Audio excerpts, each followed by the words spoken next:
माता की भारत माता की वंदे वंदे।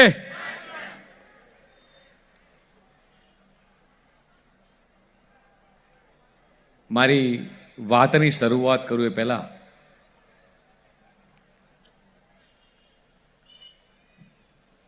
કાલને જે દિલ્હીની અંદર દુર્ઘટના બની છે એ ખૂબ જ અસહ્ય અને દુઃખદ દુર્ઘટના બની છે.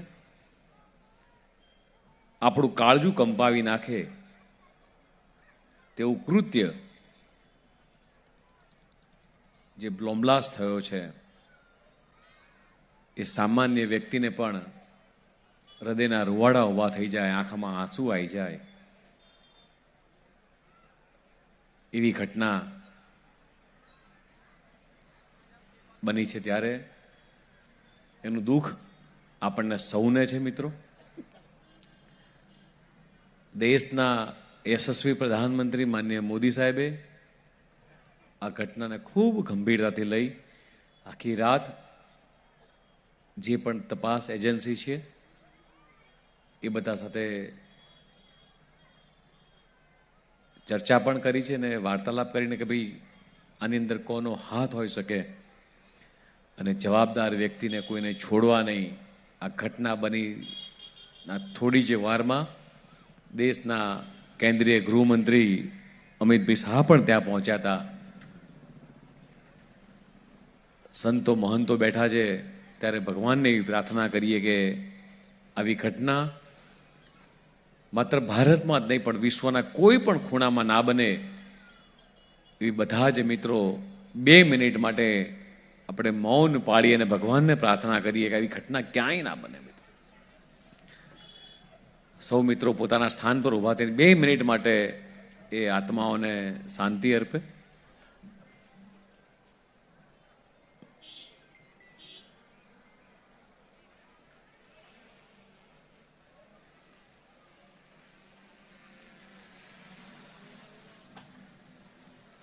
ઓમ શાંતિ શાંતિ. આવી ઘટનાઓ જ્યારે થતી હોય છે ત્યારે આખો દેશ હચમચી જતો હોય છે. આજના આ સાબરકાંઠા જિલ્લાના અભિવાદન કાર્યક્રમની અંદર આપણને સૌને આશીર્વાદ આપવા પધારેલા તમામ સાધુ સંતોના ચરણોમાં વંદન કરું છું. ખૂબ મોટી સંખ્યામાં ઉપસ્થિત મારા હજારો કાર્યકર્તાઓના પણ વંદન કરું છું.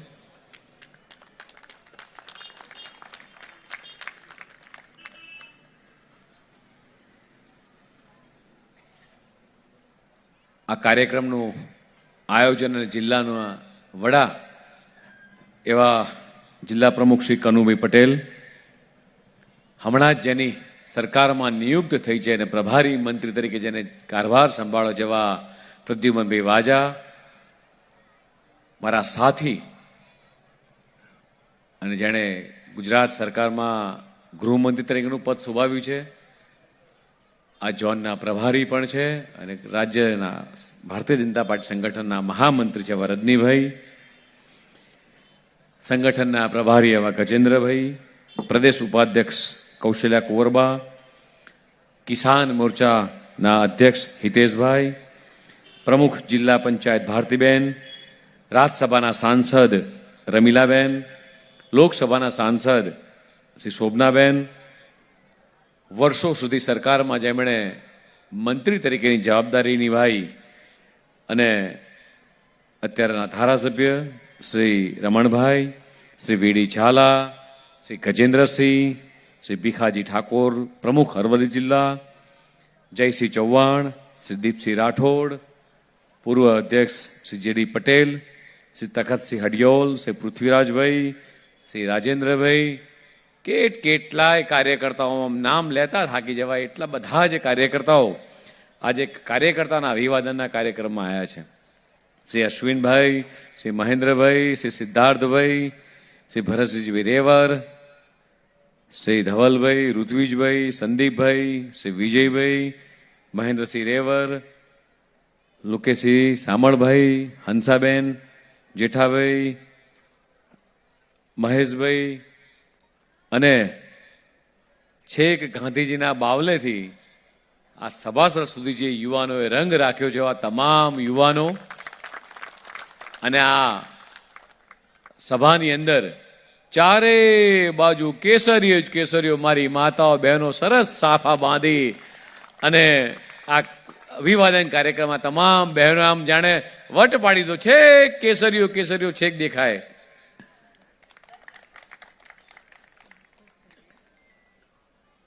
રમીલાબેન કહે છે કે બહેનો ખુશ થઈ ગઈ. એ તો ભાઈ બેનની વાત આવે ને એટલે ઘરે હોય કે કોઈ પણ જગ્યાએ એ બહેનોનો સ્વભાવ સહજ સ્વભાવ હોય છે. બીજું કશું જ બહેનો માગતી નથી. બહેનો ખાલી એટલું કે ને રમીલાબેન, ઘરે તમને થાળીમાં જમવાના આપે ખાલી એટલું કે આ જમવાનું સરસ બન્યું છે, ભલે મીઠું ઓછું હોય, મરચું ઓછું હોય, પણ ખાલી એટલું જ કોક જમવાનું સરસ બન્યું છે એટલે બહેનો રાજી. બહેનો ખાલી ભાવની ભૂખી હોય છે. જ્યાં સ્વયંભૂ ભગવાન બ્રહ્મા પ્રગટ થયા હોય એવું કહેવાય કે અરવલ્લીની આપણી ગિરિમાળાઓ અને ખેડબ્રહ્મા ખાતે બિરાજમાન માં અંબા હંમેશા આપણી સૌ પર આશીર્વાદ આપતા હોય એવી આ સાબરકાંઠાની પવિત્ર ભૂમિ મને મારા વંદન છે. એવું કહેવાય કે જ્યાં સાબરકાંઠાની ધરતી પ્રકાશે છે, ઈડરિયો ગઢ આજે પણ એક ગૌરવ ગાથા ગાય છે. અને સાથે સાથે એવું કહું કે આ જિલ્લાની અંદર કેટલા એવા વ્યક્તિઓ, એવા વ્યક્તિત્વ કે જેને આજે મને યાદ કરવાનું મન થાય એવા સ્વશ્રી ગુરજેલાલ નંદા જે કાર્યકારી વડાપ્રધાન હતા અને સાબરકાંઠાથી ચૂંટણી લડ્યા હતા. સ્વશ્રી ઉમાશંકર જોશી, ભારતીય કવિ, વિદ્વાન અને લેખક. શ્રી ભોળાભાઈ પટેલ. આજે મિત્રો યાદ કરવાનું મન એટલા માટે થાય કે મારા પશુપાલકોની ચિંતા, ખેડૂતોની ચિંતા એ વખતે ભોળાભાઈએ કરી હતી. જેઠાભાઈ વાત સાચી ખોટી? હે? એ વખતે હા એક બહુ જ અદભુત પાત્ર આખા દેશમાં પ્રખ્યાત થયું. કયું પાત્ર? જેનું નામ 3 અક્ષરોથી લંકેશ. અરવિંદ ત્રિવેદી, પન્નાલાલ પટેલ, ગોપાલદાસ સ્વામી, જેણે સરદારની ભૂમિમાં એક ભૂમિ તરીકે એમ ટૂંકમાં પોતાનું પદ શુભાવ્યું છે. ઘણા બધા ચાણક્યની નાટ્ય ભૂમિકામાં પણ જે મુખ્ય રોલ રહ્યા છે, મનોજ જોશી, રમણભાઈ સોની, નિર્મા ભગોરા, અમિત સોલંકી, શાંતિગીરી મહારાજ અને એવા કેટલાય વ્યક્તિત્વ છે. આ બધા જ રાજકીય મહાપુરુષો, અહીંયા બેઠા તમામ કાર્યકર્તાઓ, એવું જ બીજું વ્યક્તિત્વ જે ગુજરાતના પૂર્વ ગૃહમંત્રી પણ રહ્યા છે, દીવ અને દમણને જેનું શાસન અને જે ત્યારે સ્વભાવિત કરી રહ્યા છે. પ્રફુલભાઈને પણ આજે યાદ કરીએ કે એક દીવ અને દમણ એ આખા ડેવલપમેન્ટની દ્રષ્ટિએ એમણે ખૂબ ત્યાં વિકાસ કર્યો છે. મિત્રો, જે જગ્યાએ જઈએ એની સંસ્કૃતિની વાતો અને જિલ્લાની વિશેષતા શું છે, આ નવી પેઢીને એ ખબર કઈ રીતે પડે કે ગુણભાખરી મેળો એ સાબરકાંઠામાં થાય, એટલે ચિત્ર વિચિત્ર મેળો સાબરકાંઠામાં થાય. આ નવી જનરેશનને મિત્રો આપણે કહેવું પડશે. ટેકનોલોજીનો જમાનો છે અને ટેકનોલોજીના જમાનાની અંદર ક્યાંક આપણી વિરાસત ભૂલી ના જવાય એવા પ્રયાસ દેશના યશસ્વી પ્રધાનમંત્રી માનનીય મોદી સાહેબ જ્યારે કરતા હોય ત્યારે આપણી બધાની સવિશેષ જવાબદારી આવે. સાબરમતી, આકળ ને વાકળ એમ ત્રણેય નદીનો જ્યાં સંગમ થતો હોય એવી ભૂમિ પર મિત્રો આજે હું છું. ગોરનો મેળો હોય કે આંબળીનો મેળો હોય, આ બધા જ મેળાઓ હવે કદાચ નવી જનરેશન તો નહીં જતી હોય, પણ જેટલા જૂના લોકો છે એને મેળાની મજા શું છે એ મેળામાં જાય તો જ ખબર પડે કે મેળાની મજા શું છે. સાબર ડેરીના ડિરેક્ટરો બેઠા છે, સહકારી આગેવાનો બેઠા છે, એટલે ભૂરાભાઈની યાદ વગર મારી વાત અધૂરી રહી જાય. દાયકાઓ પહેલા એમણે કદાચ ક્યારે આવું વિચાર્યું હશે કે આ જિલ્લામાં એક ડેરી જોઈએ. અત્યારે કદાચ એમ વિચારીએ કે સરદાર સાહેબે જોયેલું આ સપનું, આ સહકારિતાનું સપનું, એ સરદાર સાહેબને કદાચ એ વખતે આ વિચાર ના આવ્યો હોત તો શું થાત? માત્ર 10 લોકોમાંથી ભેગા મળી અને કોઈ મંડળી ખોલવી. ત્રિભુવનદાસ કાકાએ આ મંડળી ખોલી અને સરદાર સાહેબના વિચારને મૂર્તિમંત કર્યો. આ વિચાર ધીરે ધીરે વાયુ વેગે એક ચળવળ સ્વરૂપે એ વખતે આખા દેશમાં ફેલાયો. પણ સરદાર સાહેબનું સપનું આઝાદીના ઇતિહાસના પન્નાઓ પર રહી જાય. દરેક જગ્યાએ સહકારિતાની ચળવળ ક્યાંક ચાલી, ક્યાંક ધીમી પડી, પણ દેશના યશસ્વી પ્રધાનમંત્રી જ્યારે ગુજરાતના મુખ્યમંત્રી ત્યારથી લઈ આ દિન સુધી આ ચળવળને ધીમી નથી પડવા દીધી મિત્રો. અને આ સહકારી આગેવાનો સાક્ષી છે વાતના. અને મિત્રો આપણે આભાર માનીએ દેશના યશસ્વી પ્રધાનમંત્રી માનનીય મોદી સાહેબનો કે આઝાદીના 75 વર્ષ બાદ ફરીથી આ દેશની અંદર એટલે પ્રથમ વખત સહકારિતા વિભાગ અલાયદો શરૂ કરી અને દેશના ખેડૂતો માટે, દેશના પશુપાલકો માટે સૌથી મોટી ભેટ આપી હોય તો દેશના યશસ્વી પ્રધાનમંત્રી માનનીય મોદી સાહેબે આપી છે મિત્રો. આ વસ્તુ ખૂબ મોટી વસ્તુ છે મિત્રો. અને એની જવાબદારી પણ એ અમિતભાઈ શાહ સાહેબને સોંપી છે. મારો ગામડાનો ખેડૂત કેમ કરીને મજબૂત થાય? જો ખેડૂત મજબૂત હશે તો ગામડા મજબૂત હશે, ને ગામડા મજબૂત તો તાલુકો ને જિલ્લો ને રાજ્ય મજબૂત થાય. અને આ કૃષિ પ્રધાન દેશ છે મિત્રો, એટલે કૃષિને જ આપણી દેશની આખી જીડીપીની અંદર એ કૃષિનો ફાળો મિત્રો સૌથી મહત્તમ છે.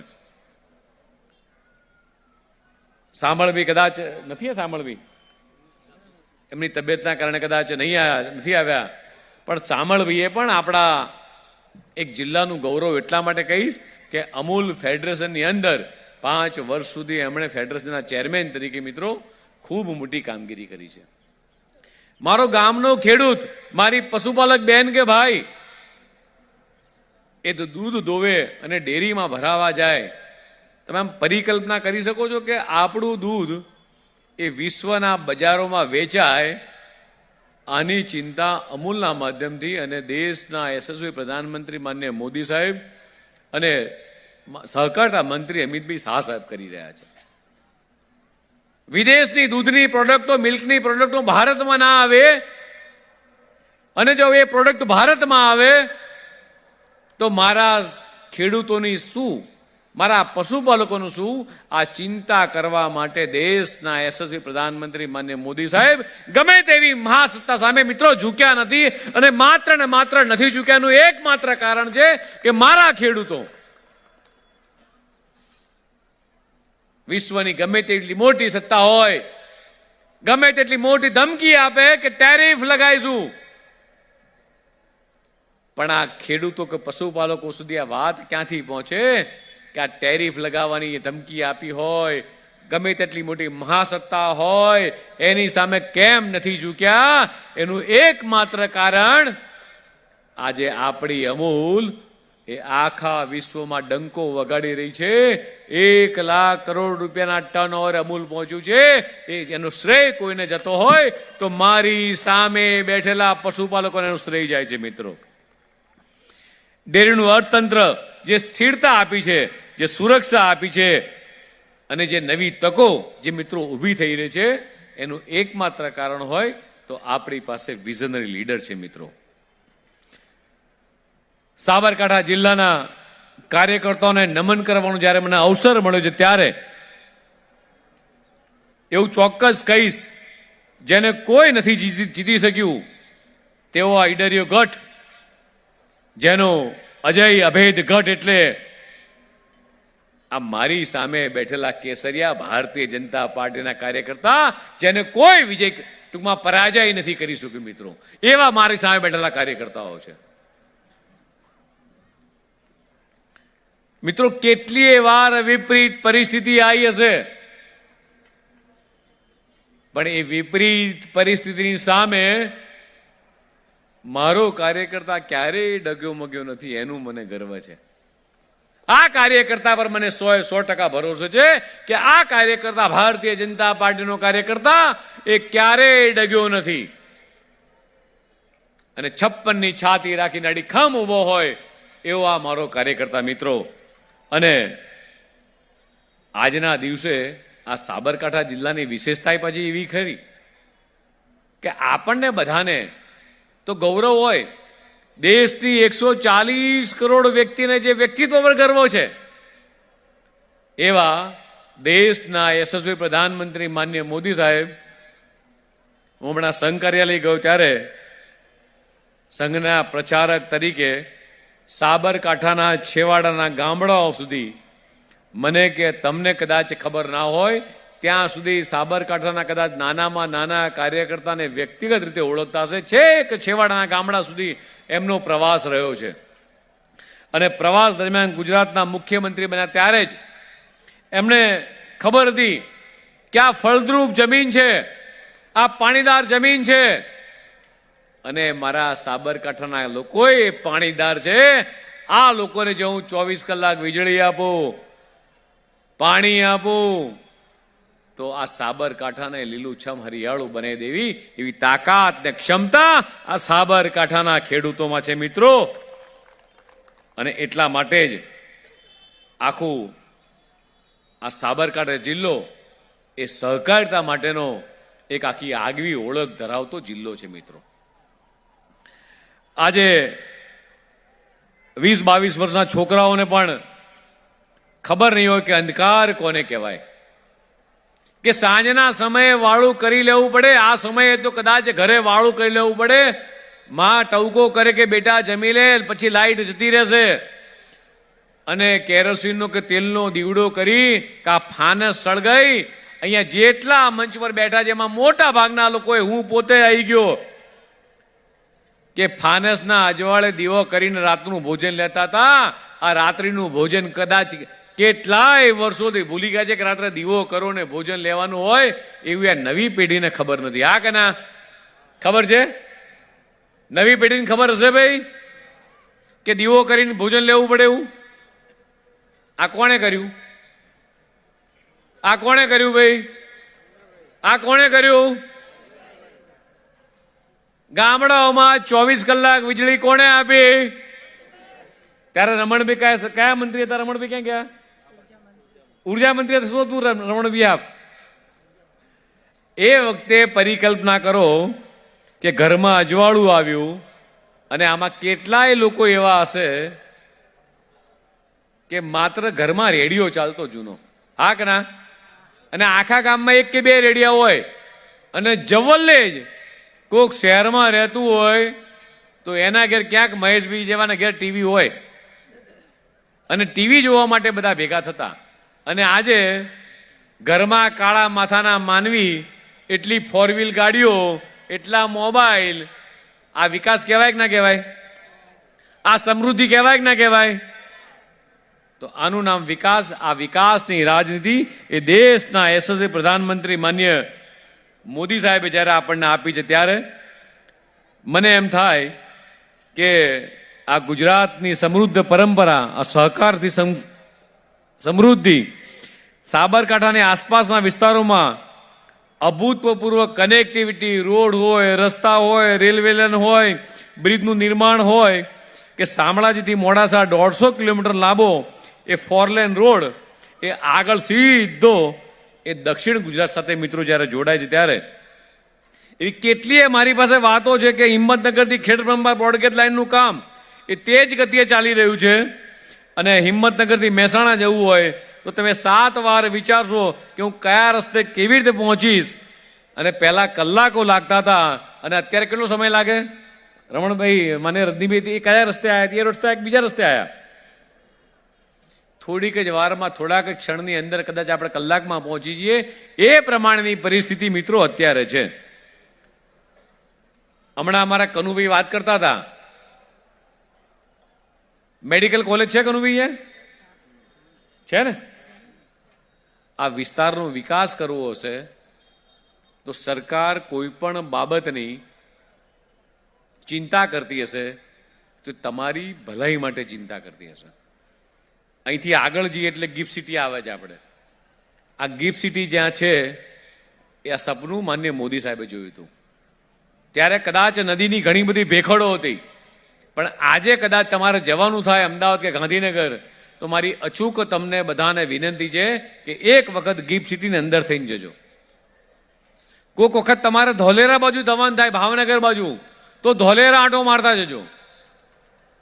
આ જેટલી પણ જગ્યાએ આ ડેવલપમેન્ટ થયા છે એ ડેવલપમેન્ટ એ સ્થાનિક લોકોના સાથ સહકારથી, સરકારના વિઝનથી આ ડેવલપમેન્ટ થયા છે. આજે ટ્વિન સિટી અમદાવાદના ગાંધીનગર એક થઈ ગયું, ગાંધીનગરના કલોલ એક થઈ ગયું, આ બાજુ અમદાવાદનો છેડો અને નડિયાદને આણંદ એક થઈ જવાયું. આ બધી જ પરિસ્થિતિ એટલે જે ગામડાઓ માઇગ્રેટ થતા હતા, આ માઇગ્રેશન થવાનું અટક્યું અને આજુબાજુના જે જિલ્લા લેવલના સેન્ટરો છે, આ મિત્રો જિલ્લા લેવલના સેન્ટરો ડેવલપ થવા માંડ્યા. અને જિલ્લાના કારણે જે ડેવલપમેન્ટ થયું છે, કોઈ પણ પ્રકારની મેડિકલ કોલેજ હોય, એન્જિનિયરિંગ કોલેજ હોય, આર્ટ્સ કોમર્સની કોલેજો હોય કે ઇન્ડસ્ટ્રીઝ હોય, આ બધી જ વસ્તુ એ જિલ્લાના રોડ, રસ્તા, હોસ્પિટલો, સ્થાનિક સગવડો, સ્કૂલ હોય, કોલેજ હોય, આ બધી જ પરિસ્થિતિ જ્યારે જિલ્લાના મુખ્ય મથકનું ડેવલપમેન્ટ થાય ત્યારે જ મિત્રો આ વિકાસ શક્ય છે. અને આ વિકાસની અંદર આજે આપણે હરણફાળ ગતિએ જ્યારે આગળ વધીએ ત્યારે આપણને બધાને મિત્રો ગૌરવ થાય. અને મિત્રો એવી કેટલીય ઘટનાઓ છે કે આપણે જોઈ રહ્યા છીએ. અત્યારે ભગવાન બિરસા મુંડાની જન્મજયંતિ અને 150મી ગૌરવ યાત્રા જ્યારે નીકળી છે ત્યારે ઘણા બધા લગભગ 14 જિલ્લામાંથી યાત્રા નીકળી છે. 56 જેટલા તાલુકામાં યાત્રા જવાની છે. એમાં ઘણા બધા મિત્રોને પણ જવાનું થયું છે. આપણી પણ એટલે કહેવાય કે અંબાજીથી ઉમરગાંવ સુધી જે ટ્રાઇબલ વિસ્તાર છે, આ યાત્રાની અંદર ઘણા બધા લોકો ખૂબ મોટી સંખ્યામાં મિત્રો જોડાય છે. અને ભગવાન બિરસા મુંડાને પણ દેશના યશસ્વી પ્રધાનમંત્રી માનનીય મોદીજીએ મારા આદિવાસી સમાજના ભાઈઓ બહેનો માટે ખૂબ મોટી એક ભગવાન બિરસા મુંડા કી યુનિવર્સિટી જ્યારે આપી છે. રમીલાબેન પણ બેઠા છે ત્યારે હું કહીશ કે આપણા આ યુવાનોને આ દેશના યશસ્વી પ્રધાનમંત્રી માનનીય મોદી સાહેબ જે રીતે વિકાસ કરી રહ્યા છે, આ વિકાસની વાતો ત્યાં સુધી પહોંચાડીએ. અને આદિવાસીના નાયક એવા મોતીલાલ તેજાવતજી, તેમના નેતૃત્વમાં આદિવાસીઓ જ્યારે અંગ્રેજો સામે યુદ્ધ કર્યું અને એ યુદ્ધના અંગ્રેજોને જ્યારે હચમચાવી દીધા, અને મારું સાબરકાંઠા મિત્રો એ આ ઘટના ત્યાંની છે મિત્રો. અને અંગ્રેજોએ આદિવાસીઓના નરસંહાર કર્યો અને તેમને મોતને ઘાટ ઉતાર્યા. આવી કેટલીય બાબતો મિત્રો આ જિલ્લા સાથે આપણી સાથે જોડાયેલી છે. સાથે સાથે હું કહીશ કે અમૃત ભારત સ્ટેશન યોજના હેઠળ હિંમતનગર રેલવે સ્ટેશન અને આધુનિક સેવાઓ જ્યારે સજ્જ અને અદ્યતન બનવામાં આવ્યું છે. ઈડરથી બારડોલી સુધીના 14 કિલોમીટર લાંબા 4 લેન બાયપાસ નિર્માણ હમણાં રજનીભાઈ ગણાવતા હતા, વિકાસની વાતો ગણાવતા હતા, એમાં લગભગ 705 કરોડના ખર્ચે આ કામગીરી થઈ રહી છે. હિંમતનગર મોતીપુરા 4 રસ્તા નજીક નેશનલ હાઈવે 4.54 કરોડના ખર્ચે ઓવરબ્રિજની કામગીરી ચાલુ છે.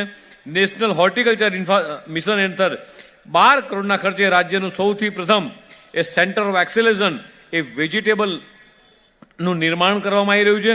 અને અમદાવાદથી અસારવા વાયા હિંમતનગર થઈ અને કાનપુર જતી આ સાપ્તાહિક વિશેષ ટ્રેન પણ શરૂ કરવામાં આવી છે. આવી કેટલીય વિકાસની વાતો છે મિત્રો કે જેના કારણે આપણને બધાને ગૌરવ થાય કે દેશના યશસ્વી પ્રધાનમંત્રી માનનીય મોદીજીએ જે વિકાસની રાજનીતિની ભેટ એ ગુજરાતથી શરૂ કરી અને આજે 140 કરોડ જનતાને મિત્રો આપી છે. સાથે સાથે એવું કહીશ મિત્રો કે 1987 ની અંદર આ સાબરકાંઠાના ખેડૂતોમાંથી માગણી ઉઠી હતી અને સિંચાઈ માટે પાણી આપો અને અમને યોગ્ય સમયે વીજળી આપો અને અમને ખાતર આપો. આ પ્રશ્ન માત્ર સાબરકાંઠાનો નહીં, જે લોકો સૌરાષ્ટ્રના છે, અમારા ધવલભાઈને બધા એમને ખબર છે કે સૌરાષ્ટ્રની અંદર અમદાવાદ સાબરમતીથી ટ્રેનની અંદર પાણી જતું હતું અને આપણે ગુજરાતીમાં કહેવત છે કે નેભાના વાણી મોભે ચડાયા. એવી જ રીતે આજે સૌની યોજના થકી આખું પાણી એ સુરેન્દ્રનગરથી ડમ્પ કરી અને આખા સૌરાષ્ટ્રને આપવામાં આવે છે. અને આ જે પરિસ્થિતિ રાજ્યના મોટા ભાગના જિલ્લાની હતી, પણ આભાર માનીએ દેશના યશસ્વી પ્રધાનમંત્રી માન્ય મોદી સાહેબનો કે સરદાર સાહેબનું જોયેલું સપનું આ સરદાર સરોવર ડેમ એ પરિપૂર્ણ કર્યો, એમની ઊંચાઈ પરિપૂર્ણ કરીને સાથે સાથે જેવા જે પ્રધાનમંત્રી બન્યા આ 17 દિવસની અંદર એ ડેમના દરવાજા લગાવવાની મંજૂરી આપી. જો આ દરવાજા લગાવવાની મંજૂરી ના આપી હોત તો હજી એ પાણી એ મિત્રો દરિયામાં વહી જતું હોત. અને આ માગણી સાથે જ્યારે સાબરકાંઠાના ખેડૂતો એ ગાંધીનગર ગયા, કોંગ્રેસની સરકાર હતી અને ત્યારે કોંગ્રેસના ક્રૂર મુખ્યમંત્રીએ આ ખેડૂતોની માગણીઓની સામે એ છાતીમાં અંગ્રેજોની જેમ આ કોંગ્રેસના મુખ્યમંત્રીએ આદેશ કર્યો અને મારા ભોળા નિર્દોષ ખેડૂતો પર એ છાતીમાં ગોળી ધરવાનું કામ એ વખતના કોંગ્રેસના નેતાઓએ મિત્રો કર્યું હતું. આ વાત આ સાબરકાંઠાનો ખેડૂત હોય કે ગુજરાતની 6.5 કરોડ જનતા હોય એ ક્યારેય નહીં ભૂલી શકે કે કોંગ્રેસે કેટલા અત્યાચાર આ ખેડૂતો ઉપર કર્યા છે. મિત્રો સાથે સાથે હું કહીશ કે એવા શહીદોની પ્રતિમાઓ પણ આપણે મિત્રો ગામડામાં જઈએ ત્યારે જોઈએ છે. આપણા જિલ્લામાં પણ એવી કેટલી પ્રતિમા સ્વરૂપે આપણે એમને કદાચ નમન કરતા હોઈશું. આ ખેડૂતોને ગોળીબે ધરવાનું કામ એ વખતે કોંગ્રેસ સરકારે કર્યું હતું. અમને પાણી આપો, ગુણવત્તાવાળી વીજળી આપો, યોગ્ય સમયે ખાતર આપો. આ અવાજને દબાવવાનું અને કચડવાનું કામ એ કોંગ્રેસ મિત્રો કરતી હતી. અને જ્યારે ગુજરાતના મુખ્યમંત્રી નરેન્દ્રભાઈ મોદી બન્યા ત્યારથી જ સાબરકાંઠાના ખેડૂતોની સમસ્યા એ નજીકથી જાણતા હતા અને એટલા માટે સિંચાઈ અને ડ્રીપ ઇરિગેશન પદ્ધતિની એમણે મિત્રો આખા રાજ્યમાં શાંતિ કરી આપી અને રાસાયણિક ખાતર માટેની જે લાઈનો લાગતી હતી એ લાઈનોમાં પણ પૂર્ણ વિરામ મૂકવાનું કામ કર્યું હોય તો ગુજરાતના એ વખતના તત્કાલીન મુખ્યમંત્રી માન્ય નરેન્દ્રભાઈ સાહેબે કર્યું છે. મારા ખેડૂતોએ પાક તો ઉગોયો પણ ટેકાના ભાવની ખરીદી. હમણાં એક વખત હું બજેટની ચોપડી વાંચતો હતો કોંગ્રેસના વખતની. રમણભાઈ, મારે રાજ્યપાલના આભાર પ્રસ્તાવ પર મારે વાત મૂકવાની હતી ત્યારે કોંગ્રેસના એ વખતના બજેટમાં 50 કરોડ રૂપિયા ટેકાના ભાવની ખરીદીથી આપીએ છીએ અને અત્યારે હજારો કરોડ રૂપિયા આપણા ટેકાના ભાવથી ખરીદી કરી રહ્યા છીએ. આ વાત મિત્રો તમને કહેવા માટે આજે અહીંયા આવ્યો છું. અને ગુજરાતના ખેડૂતો જ્યારે અખાત્રીજના દિવસે ધરતી માતાનું પૂજન કરી અને પ્રાર્થના કરી, હે માં ધરતી આ તારી છે, આ પાણી આ હવા તારા છે. હમણાં જેમ કનુભાઈએ કીધું એમ કે આ કુદરતનો કેર ક્યારે થાય એની આપણને ખબર નથી. અને કદાચ અતિવૃષ્ટિના કારણે આ વખતે લગભગ રાજ્યના 16,000 ગામડામાં નાનું મોટું કેટલું નુકસાન થયું. ત્યારે ગુજરાતના મુખ્યમંત્રી ચિંતિત હતા. ગુજરાતના મુખ્યમંત્રી પોતે, તમામ કેબિનેટ મંત્રીઓ, પ્રદ્યુમનસિંહ વાજા, હું પોતે, આ તમામ લોકો ઓફિસમાં પુષ્ટિ કરવાની જગ્યાએ સીધા ખેડૂતોની વચ્ચે ગયા. ખેડૂતોને જે નુકસાન થયું છે આ નુકસાનની ચિંતા કરી. અત્યારે જેમ દેડકાની જેમ ફૂટી નીકળેલા નેતાઓ જેમ અલગ અલગ રાજ્યોમાંથી આવી આપણા રાજ્યના ખેડૂતોને ભોળવવાનો પ્રયાસ કરી રહ્યા છે.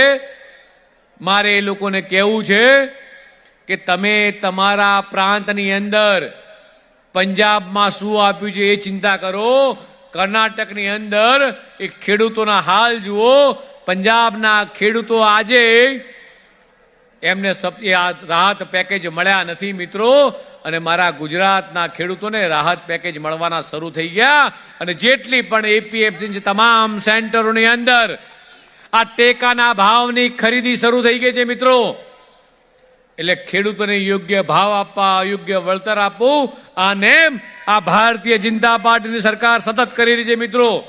આ માવઠાની સામે આપણું કોઈનું ચાલ્યું નથી, પણ ગુજરાતના મુખ્યમંત્રી માન્ય ભૂપેન્દ્રભાઈ પટેલ એ ખેડૂતો માટે ઉદાર દિલ રાખ્યું.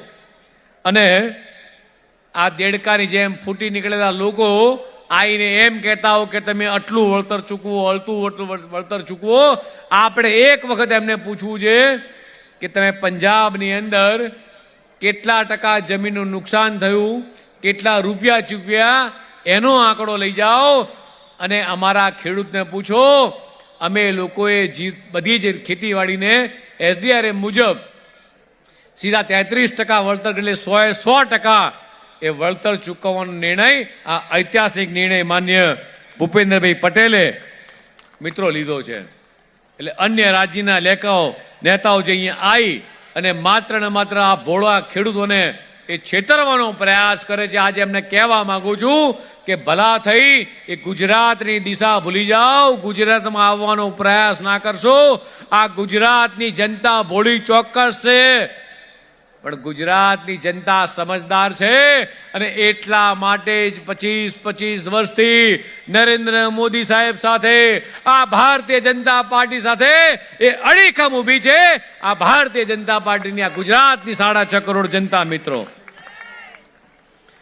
અને કદાચ એક વખત પૂછજો કે તમે વીજળીની વાત કરો છો, કોંગ્રેસની સરકાર આટલા સમય હતી, તમે કેમ 24 કલાક વીજળી ના આપી, તમે કેમ દિવસે વીજળી ના આપી, અને તમે તમારા વખતમાં ટેકાના ભાવની ખરીદી કેટલી થતી હતી અને આજે ટેકાના ભાવની ખરીદી કેટલી થાય છે, આનો જવાબ માંગશો તો કદાચ અહીંયા તમારી સામે મિત્રો લોકો નહીં ઉભા રહે.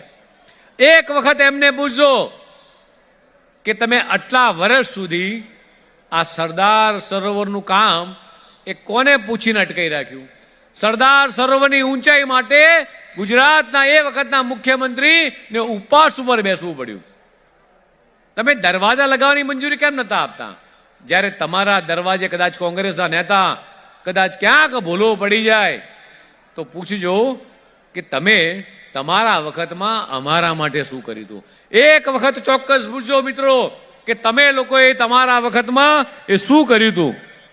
અને મિત્રો, અને ત્યારે તમને ખબર પડશે. હમણાં સુરેન્દ્રનગરમાં ગયો ત્યારે એક 11 વર્ષની દીકરીએ આ બાજુ કોંગ્રેસ અને આ બાજુ ભાજપ એમ બે હાંસિયા દોર્યા હતા, અને હાંસિયાની અંદર એ દીકરીએ લખ્યું હતું કે કોંગ્રેસના કરેલા કામો તો 0 અને ભાજપે કરેલા કામો એ દીકરીએ લગભગ 11 કે 12 જેટલા પીએમ જેવાય આયુષ્માન કાર્ડ, નલ સે જલ, સ્વચ્છ Bharat, digital India, Ayushman Bharat, vocal for local, આત્મનિર્ભર ભારત, કેટલાય કામો એ દીકરીએ લખ્યા હતા. અત્યારે ઘણા બધા આર્ટિઝન મિત્રો મને મળવા આવ્યા છે જે પોતાનું હાથ વણાટથી જે કારીગરો કામ કરતા હોય. દેશના યશસ્વી પ્રધાનમંત્રી માન્ય મોદી સાહેબ કહી રહ્યા છે કે જો ભારતને આત્મનિર્ભર બનાવવું હશે, ભારતને વિકસિત બનાવવું હશે તો સ્વદેશી અપનાવવું પડશે. અહીંયા જેટલા પણ મહાનુભાવો બેઠા છે મારે એમને કહેવું છે કે જેમાં ભારતના કારીગરના પરસેવાની સુગંધ હોય એવી જ વસ્તુ વાપરીશું. આપણે પ્રણ લઈએ મિત્રો કે આપણા કારીગરે બનાવેલી વસ્તુ જો વાપરીશું તો આપણા કારીગરના ઘરનો દીવો ઝળહળતો થશે.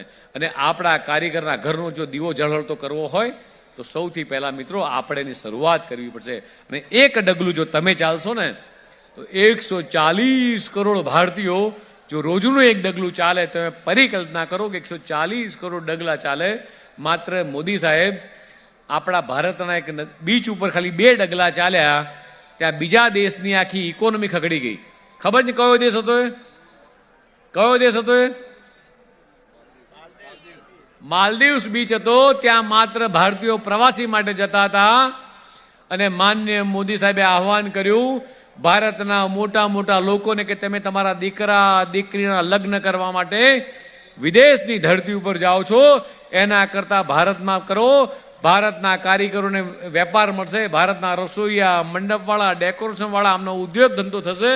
અને ત્યારથી મોટા ભાગના જે લોકો વિદેશમાં લગ્ન કરવા માટે જતા હતા, વિદેશમાં મોટા ફંક્શન કરવા જતા હતા, આ બધા જ લોકોએ પોતાના કાર્યક્રમો રદ કરી અને ભારતની અંદર મિત્રો આ કરવાનો સંકલ્પ લીધો. ત્યારે આપણે બધા જ લોકોને મારી તમને સૌને આહવાન છે અહીંયા મિત્રો કે આવો આપણે સૌ એવી સંકલ્પના લઈએ કે આત્મનિર્ભર ભારત બનાવવાની અંદર દેશના યશસ્વી પ્રધાનમંત્રી માનનીય મોદી સાહેબનું જે સપનું છે કે વિકસિત ભારત 2047 બનાવવાનું, અને એમાં આપણે સૌ મિત્રો એ આગળ વધીને સાથે. અને છેલ્લે એવું કહીશ કે ભાજપ એટલે સહકારથી સમૃદ્ધિ, ભાજપ એટલે પશુપાલકની સમૃદ્ધિ, ભાજપ એટલે ખેડૂતોનું યોગ્ય વળતર, ભાજપ એટલે વાઇબ્રન્ટ ગુજરાત, ભાજપ એટલે યુવાનોનું ઉજ્જવળ ભવિષ્ય, ભાજપ એટલે મહિલાઓ સુરક્ષિત, ભાજપ એટલે વિકાસ વિશ્વાસનું જન સમર્થન, એટલે ભાજપ. ફરીથી મિત્રો આપ